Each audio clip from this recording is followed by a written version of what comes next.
And one of the things that yogis say, this is also consistent with Taoist teachings as well, at the center of our being, there's always quiet available. There's always love available. And so even if it seems like the winds of change are blowing, it seems like the winds of change are howling, there's always quiet right at the core of our being. And so for each of us to connect with that quiet and to gain self-awareness and self-mastery, to know that if love is present, fear is not present.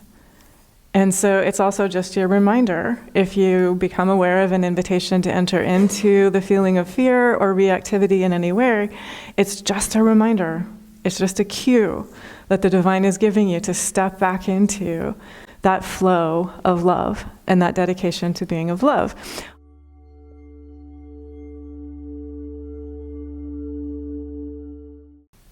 Good morning, welcome, 1,000 welcomes. And it is such a gift to be able to meditate with you all. We've already begun, we've already been in that energy of light.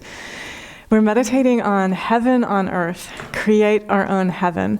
And so I'll just share with you that both of those parts of the title come from Swami Nityananda. And what he says is this: where else but within me am I to realize the harmonious state of perfection, the condition of spiritual wholeness and divine bliss? That is your heaven. We create our own heaven by cultivating loving thoughts, creative thoughts, godly thoughts, and divine love. This spiritual activity opens us to the eternal treasures of heaven and blesses our life with infinite abundance on every level of self-expression. And so for each one of us, that's the invitation. I open to create heaven. And I want to be really clear, this is not an exclusive heaven, this is an inclusive heaven. I cannot lift myself up into that energy of joy without allowing that energy of joy to share spontaneously through me, as it naturally shares through me. And so every time I choose, what he says here is, I'm choosing to cultivate loving thoughts. And so for each of us, that's our choice. And it is to love ourselves so much, to love the divine so much, that I vow to cultivate only loving thoughts. And if I become aware in myself of stepping aside from loving thoughts, I rededicate myself, I recommit myself, I come back into that flow of cultivating loving thoughts. I vow to cultivate creative thoughts. And so if I notice that I'm stepping aside from creative thoughts, I vow to step back in and make myself available and allow creative thoughts to be shared with me, and they can't help it. They'll be shared through me as well. I vow to dedicate myself to thinking godly thoughts.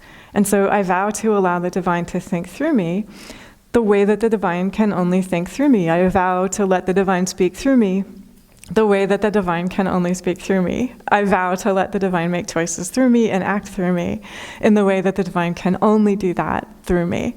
And I vow to be in the continual energy of divine love. So for each of us, that's the ongoing practice. I vow to be in the continual energy of divine love. So this is not actually on what I prepared, but I was just sort of reflecting that it's likely, you don't have to show hands, but have you noticed anyone feeling fear? Like maybe you felt fear, maybe you've noticed other people feeling fear. It's kind of universal, right? Everyone in the room is like, yep, I've either felt it or I've noticed other people feeling fear. So a couple of things. One is that Swami Nityananda, I'll ask it as a question. What is the strongest opposite emotion of love? He says it's fear. And so if I notice that I am feeling fear, that's my reminder to step back into the remembrance of love, to love myself so much. That's just my cue. It's just a reminder that the divine is giving me, that my mission, the mission of anyone who loves the light and who loves the divine, is to stay in that current of love. And if I see anyone else experiencing fear, I center myself in that energy of love. And one of the things that yogis say, this is also consistent with Taoist teachings as well, at the center of our being, there's always quiet available. There's always love available. And so even if it seems like the winds of change are blowing, it seems like the winds of change are howling, there's always quiet right at the core of our being. And so for each of us to connect with that quiet and to gain self-awareness and self-mastery, to know that if love is present, fear is not present. And so it's also just your reminder, if you become aware of an invitation to enter into the feeling of fear or reactivity in any way, it's just a reminder. It's just a cue that the divine is giving you to step back into that flow of love and that dedication to being of love. I'll also share with you, also not on my notes for today, researchers have demonstrated using brain imaging these days that when you meditate, the size of the amygdala decreases. And the amygdala is the fear-based part of your brain. So when you meditate, you're actually changing the structure of your brain so that the fear-based part of your brain is decreasing in size. It also decreases in reactivity. And so when you meditate, you are changing the shape of your brain, and you're also changing the function of your brain. And so if you see a lot of fear-based energy and thinking and narratives and stories that are circulating, dedicate yourself again and again to your meditation practice, to being in that quiet, calm awareness that connects you with the energy. So I'm not going to go into like all the details of this, but using brain mapping, scientists are able to, I would say it's respectfully in kind of a rudimentary way, they're able to demonstrate what yogis have talked about for millennia. And what they are able to demonstrate is that the regions of your brain are able to communicate better with each other when you meditate. So both intuition and creativity functions better, but also pure reason, pure wisdom and discernment functions better. And those parts of your brain are able to communicate with each other with much greater ease. And so, of course, I mean, you're going to be smarter when you meditate in whatever way smartness shares through you. And so it does it in a different way, through a surgeon and through an attorney and through a CEO and through a software developer and through a dentist and through a baker and through a mom and through an acupuncturist, like whatever your field is, smartness increases through you when you meditate, but also creativity. And so you'll be able to bring solutions that otherwise wouldn't be possible. And you'll be able to practice discernment. And so that's always helpful anytime we're in time and space, but also particularly when we're going through cycles of change. Keep your discernment, keep your wisdom, keep your awareness, keep your understanding, keep in the energy of love. And what you do then is you strengthen yourself. You become a very strong foundation of calm and awareness and steadiness and hope and confidence and trust. And you're just always in this energy of, I'm open to highest good. And so in whatever ways changes are circulating in the world, you're going to be part of change in the highest good. That's actually exciting. And you can let go of fear then. And you can just say, this is why I'm here. I'm here to be present to light. I'm here to allow light to be through me in a way that light can only be through me. And again, if you're talking to 5,000 people, it's going to be 5,000 different ways that light can only share through those 5,000 people. And that's the only thing I am ever responsible for. I'm not responsible for anyone else's choices. I am responsible for my own.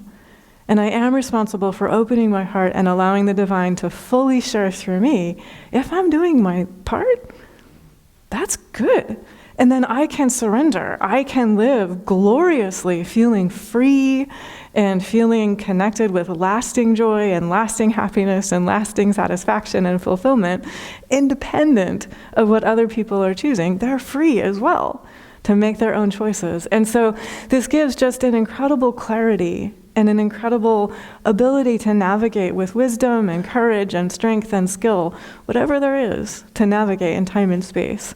And so thank you all, because another thing that I think it's possible to say, maybe don't put a number on it, but one person living in this luminous energy of light and supreme love, that can shift the energy of the room. That can shift the energy of the vehicle. That can shift the energy of the organization. That can shift the energy of whatever unit you're talking of.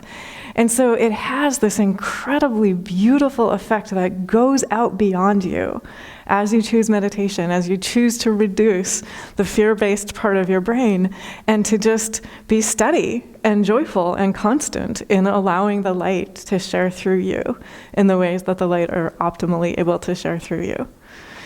So I would love to share, we are meditating on, I'm here to create our own heaven. And one of the things that Swami Nityananda says is this opens us to the state of perfection within ourselves.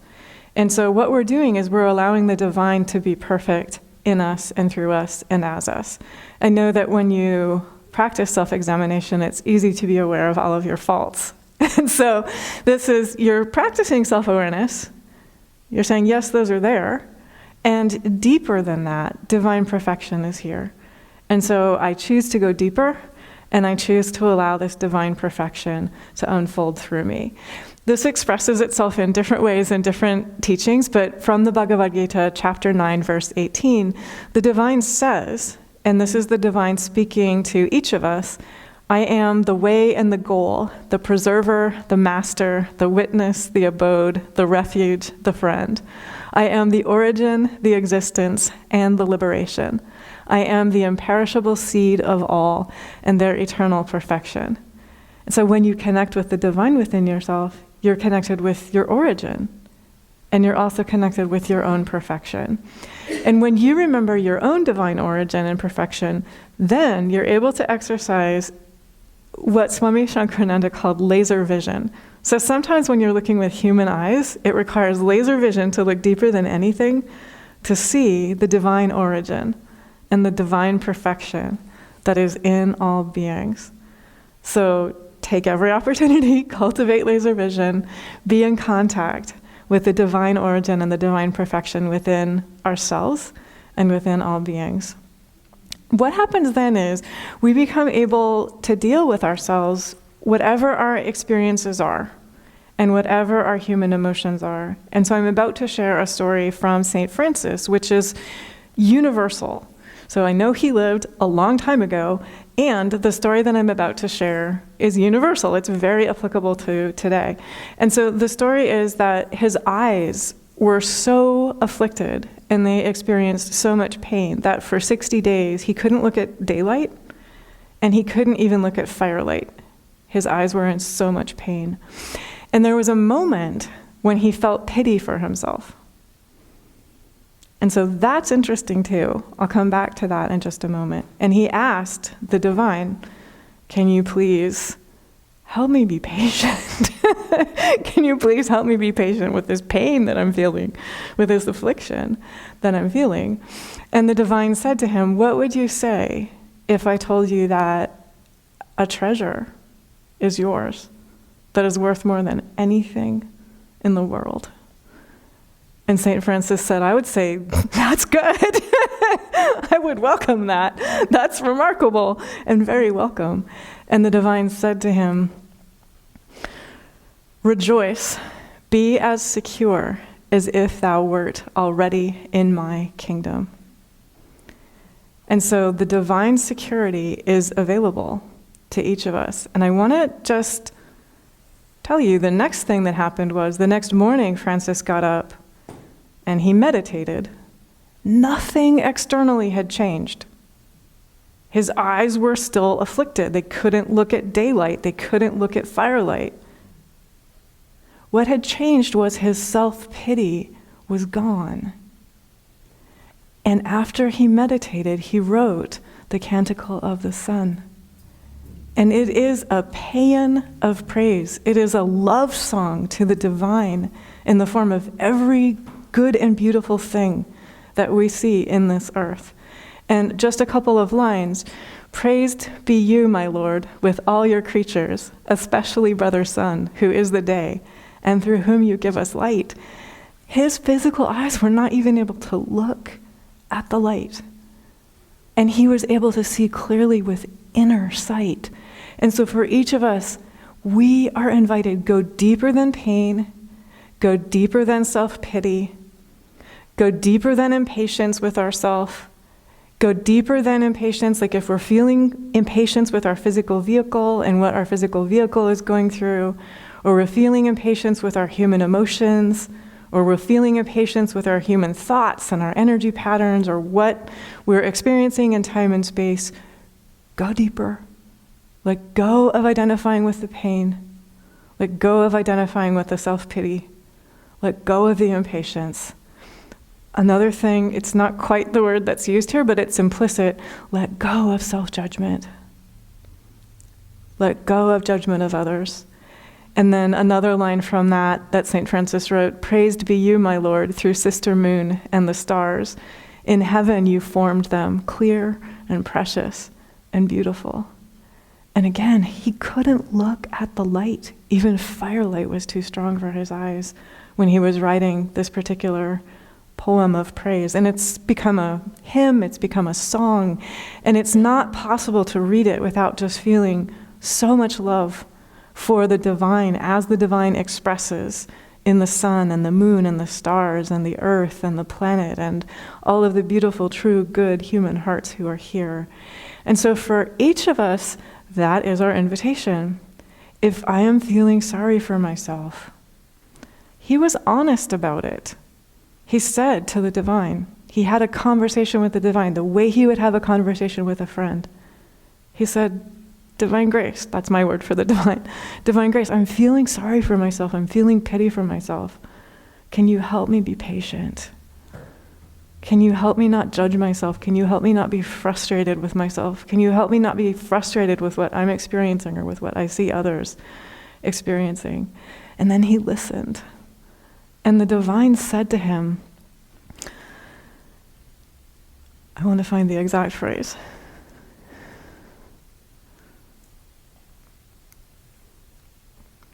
"Rejoice, be as secure as if thou wert already in my kingdom." And so for each of us to go deeper than anything we are experiencing in our physical vehicle or our emotions or our thoughts, and to rejoice. And to allow ourselves to feel the security that is only possible if we are in contact with that divine love. And to allow ourselves to, so one of the things St. Francis did, and I want to just be really clear about this. This tells you, from my perspective, if your human vehicle experiences suffering, doesn't mean there's something wrong with you. That means your human vehicle is experiencing suffering. So if you just let go of the judgment, then you can let go of the self-pity. You can let go of saying, well, where did I go wrong? Like, where's my fault in consciousness? It just doesn't arise. Instead, what you're doing is you're connecting with the divine, and you're connecting with that inner security. That inner security is with us always. So no matter what the vehicle goes through, we can go deeper and deeper and deeper into divine security. And so you also can think of it as, he didn't practice resistance. The divine said, rejoice, as if you were already in my kingdom. And St. Francis said, okay. Many humans would hear that and they'd be like, meow! But my eyes, I still can't look at the sunlight. I still can't look at the firelight. He set all that aside. He said, yes, that's true. The way Swami Nityananda would put it is, it happened, it's passing. Anything in time and space, if it happens, it's passing. So be in contact with the energy of the divine, because the divine is the source, the divine is the origin, the divine is the perfection, the divine is the guide, the divine is the friend, the divine is the succor, the divine is the sustenance. The divine is the energy of everything prior to manifestation and in manifestation, and the divine is also the energy of transformation. When you have that awareness, then there's nothing to fear in terms of change. The divine is deeper than all change. And so everything in time and space can just be this invitation. how can I allow this to help me go deeper into divine security? And when I'm in contact with that divine security, I will be in contact with divine love. I will be in contact with divine joy. I will be in contact with divine gladness. So another scripture that came to me, this is from Psalm 92. It is a good thing to give thanks unto the Lord and to sing praises unto thy name, O Most High, to show forth thy loving kindness in the morning and thy faithfulness every night. And that's what St. Francis did. And that's what each of us is invited to do. So in the morning, I'm invited to show forth divine loving kindness. In the evening, I'm invited to show forth divine faithfulness. And this just means like connect with the divine. Morning, noon, and night. Connect with the divine always. I'll just mention as well, I'm very moved that what St. Francis did when he was so honest with himself, he said, I'm feeling this physical pain, I'm feeling this emotional pain, I'm feeling this self-pity, and he offered it to the divine. He was willing to completely give it to the divine and let the divine take care of it so that he no longer carried it. And so please give yourself that gift. Give yourself the gift of whatever it is that you're transforming, whatever it is that you're feeling, completely give it to the divine. Let the divine carry it completely. This is consistent with Swami Shankarananda's teaching. So he says this, and sometimes his phrasing is really strong and really clear and really helpful. I think this is one of those times. The worst thing we can do to ourselves is to focus on what we lack, physically, psychologically, spiritually, or in any other lee. That's the worst form of self-sabotage, to focus on what you don't have. And so just as a practice of self-inquiry, is there any way in which I have been focusing on what I lack? Can I love myself so much that I shift into feeling the absolute assuredness of my own connection with the divine? And the divine is the source of absolutely everything that I love. The divine is the source of guidance. The divine is the source of support. The divine is the source of strength. The divine is the source of fun. The divine is the source of laughter. The divine is the source of connection and caring and friendship and community. The divine is the source of everything. And so if I am focusing on lack, let me notice that. And let me say, I'm going to choose consciously to shift, to focus on I am always connected to the source of all that is. I am always connected to the divine. And let me notice, what do I notice right now that the divine is flowing to me? If I am here in embodiment, I have an incredible gift from the divine being here in embodiment. If I am able to breathe, I have an incredible gift. That is the energy of consciousness breathing through me. That is the energy of light breathing through me. This is not just breath. This is divine love that is breathing through me. What happens if I let every breath be filled with this energy of, this is prana, this is sacred energy, this is life force, this is consciousness breathing through me. This is the energy of the divine, this is the energy of the source breathing through me. And then in that awareness, breath by breath, I will be connected and I will feel, this is what St. Francis was expressing in that prayer, I will feel the divine is present in the sun and in the moon and in the stars. The divine is present in the day. The divine is present in the night. The divine is present in the wind and the rain. The divine is present in the trees and the flowers and the creatures. The divine is present in the good and the beauty and the magnificence that is possible for each of us to express and to share. And so for each of us to love ourselves so much that if we're feeling that lack, we notice it and we offer it to the divine. And we step back into connectedness. And what Swami Shankarananda says is then we're in this flow of abundance. So I'll just give a quick example, contemporary example. So this woman needed to find an apartment, really tight rental market. Her friends kept telling her, you'll never find anything. Because that was the market. Like if you look objectively at the market, they were speaking objectively. She listened within, and she knew from within herself the perfect place is there for me, and I will find it at the perfect time. It's taken care of. 3 weeks later, she was at an appointment, and someone at the appointment, completely unrelated to real estate, said, "Hey, are you looking for a place? I know the perfect place for you."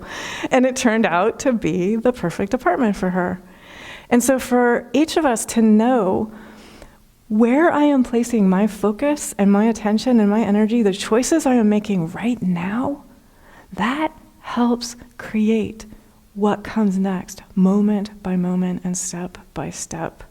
And so the future is determined by that. In this moment now, as I choose love, love is going to be step by step, moment by moment, unfolding, creating a pathway of light that in the right time and in the right place, if I'm that person looking for an apartment, will show me the perfect apartment.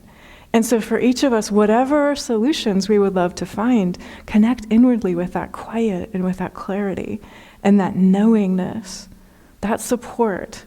It flows to me from the source of all support. And I'll also just notice, like sometimes this happens, I know of another person this happened for. They lived for a long time in an apartment they didn't particularly enjoy. They started meditating, their consciousness and energy changed. Now they live in a home that they love. So your consciousness and energy change, your dwelling place may well change too. But you have to go through the process, like you have to do the paperwork, right? To be able to have that happen as well. So be ready and willing and able to take the concrete, practical, daily outer steps as well, listening within to the source of support, the source of abundance. And the energy of solutions magnificently flow into our lives. And it's as natural as breathing. And so each of us is connected to that energy of solutions because we're here, because at the core of our heart, the divine, pure source energy is always here. And so when we remember that, just notice how your body feels right now. There's no fear. And so notice how amazing that feels for your body right now to feel there's no fear. And so then choose from moment to moment to stay in this energy of self-connection, self-remembrance, continually opening to that resourcefulness, that awareness, that wisdom, that love, and allowing that energy of light to share through you so beautifully.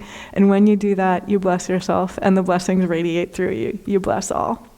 Thank God, and God bless us all.